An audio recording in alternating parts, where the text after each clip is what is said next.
Fibroid uterus, அதாவது உங்கள் கர்ப்பப்பையை நீங்கள் ஸ்கேன் எடுக்கும்போது உங்களுக்கு மல்டிபிள் ஃபைப்ராய்ட்ஸ் இருக்குது, சாக்லேட் சிஸ்ட் இருக்குது, நீர் கட்டிகள் இருக்குது அப்படின்னு உங்களுக்கு ரிப்போர்ட் கொடுத்துருக்காங்களா? அப்போ இந்த பதிவு கட்டாயம் உங்களுக்கானது.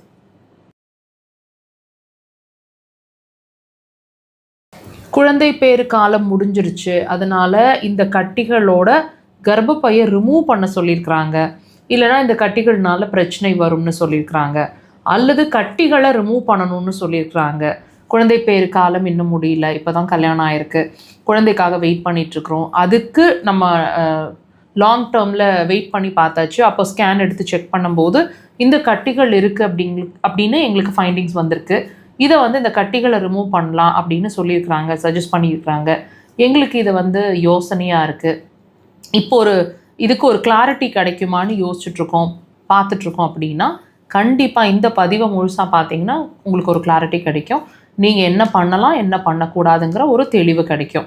இப்போ இந்த கர்ப்பப்பை கட்டிகள் பிரச்சனைன்னு தாங்க நீங்கள் நினச்சிட்ருக்கீங்க. அந்த கட்டிகளை ரிமூவ் பண்ணால் உங்கள் பிரச்சனை சால்வ் ஆகிடும்னு நினச்சிட்ருக்கீங்க இல்லையா? கண்டிப்பாக கிடையாதுங்க.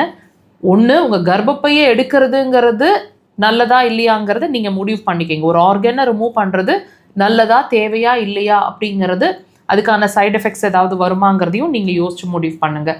உங்ககிட்ட இந்த சாய்ஸை விடுறோம். இதை தாண்டி உங்களோட அந்த கட்டிகளை ரிமூவ் பண்ணுறது நல்லதா, அந்த கட்டியை ரிமூவ் பண்ணால் மறுபடியும் அந்த கட்டிகள் ஃபார்ம் ஆகாதா அப்படின்னு கேட்டிங்கன்னா, கட்டாயம் அந்த கட்டிகளை நீங்கள் ரிமூவ் பண்ணுறது வழியாக இப்போதைக்கு கட்டிகள் இல்லாமல் அந்த மாதம் அந்த ஆப்ரேட் பண்ணுற டைம் கட்டிகள் இல்லாமல் உங்கள் கர்ப்பப்பை இருக்கிறது உண்மைதாங்க. ஆனால் மறுபடியும் அந்த கட்டிகள் எப்போ வேணாலும் ஃபார்ம் ஆகிடும். வெரி ஷார்ட் ஸ்பேனில் அந்த கட்டிகள் ஃபார்ம் ஆகிடும். இது ஏன்னு நம்ம தெரிஞ்சுக்கலாமா? நல்லா புரிஞ்சுக்கோங்க. ஒரு பிரச்சனை அந்த இடத்துல வருது, ஒரு கட்டியாவோ ஒரு கல்லாவோ, உதாரணத்துக்கு kidney stone, gall bladder stone, இப்போ இந்த யூட்ரஸில் ஏற்பட்டிருக்கக்கூடிய கட்டிகள் எதுவாக இருந்தாலும் அந்த இடத்துல பிரச்சனைன்னு நம்ம பார்க்கறது அந்த இடத்துல அந்த கட்டியவோ அந்த கல்லவோ அந்த வீக்கத்தையோ தானே நம்ம பார்க்குறோம்.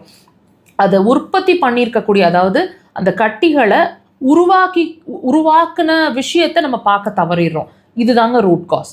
இப்போ இந்த கட்டிகள் உருவானதுக்கான முக்கியமான காரணம்னு சொல்லப்படுறது அந்த கர்ப்பப்பை தான். அதாவது உங்களோட யூட்ரஸ் சரியாக ஃபங்க்ஷன் ஆக மாட்டேங்குதுங்கிறதுனால தான் அந்த கட்டிகளோ கல்லோ ஃபார்ம் ஆகுது. உதாரணத்துக்கு இதோட ரூட் காஸ்னு சொல்லப்படுறது அக்குபஞ்சரில் யூரினரி பிளாடர், கிட்னி, இது ரெண்டுமே வீக்னஸில் இருக்குங்க. ஸோ ரூட் காஸை ஃபைன் பண்ணி அதுக்கு ட்ரீட்மெண்ட் எடுத்து உங்களோட பிரச்சனைகளுக்கு பெர்மனன்ட் சொல்யூஷன் அப்படிங்கிறது அக்குபஞ்சரில் சிறந்த தீர்வாக இருக்கும். கண்டிப்பாக ட்ரை பண்ணுங்கள்.